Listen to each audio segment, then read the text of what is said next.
On a ici un circuit avec deux diodes identiques qui ont pour caractéristique cette fonction-là, avec U et I qui sont U1 et I1 pour la diode D1 et I2 et D2 pour la diode D2. Et on souhaite alors déterminer l'intensité I qui traverse la résistance grand R.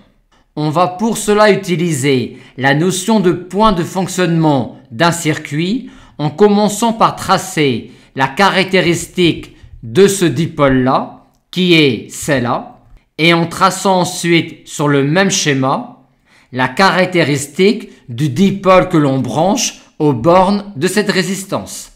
Et comme le dipôle branché aux bornes de la résistance est une association de deux dipôles en parallèle, on va commencer par tracer la caractéristique de ce dipôle-là dans le plan UI1.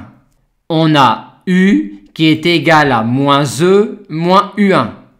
Et si U1 est négatif, c'est-à-dire si U est plus grand que moins E, on a alors I1 qui est nul. Et si U1 est positif, c'est-à-dire si U est inférieur ou égal à moins E, on a alors la diode qui se comporte comme une résistance et on a alors cette relation-là entre U et I1. On trace de même la caractéristique de ce dipôle-là dans le plan UI2. Et on va maintenant, à partir des caractéristiques de ces deux dipôles-là, tracer dans le plan UI la caractéristique du dipôle qui est branché aux bornes de la résistance. Quand on soumet au dipôle branché aux bornes de la résistance à une tension U, on a alors un courant I qui est égal à I1 plus I2. Aussi, pour tracer la caractéristique dans le plan UI du dipôle branché aux bornes de la résistance, on va, pour chaque U, additionner la valeur de I2 correspondante et la valeur de I1 correspondante. Par conséquent, pour U supérieur ou égal à E, I est nul. Pour U compris entre moins E et E, I est égal à cette quantité-là.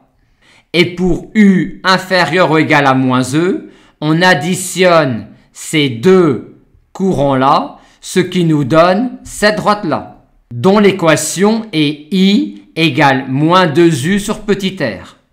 Et on a alors ici le point de fonctionnement du circuit dont les coordonnées U, I s'obtiennent en disant que d'un côté, I est égal à U sur R et que d'un autre côté, I est égal à E sur petit r moins U sur petit r. Ce qui nous donne cette valeur-là pour I. Et comme le point de fonctionnement a un U qui est compris entre moins E et E, on peut en déduire que lors du fonctionnement du circuit, que la diode 2 est passante et que la diode 1 est bloquante.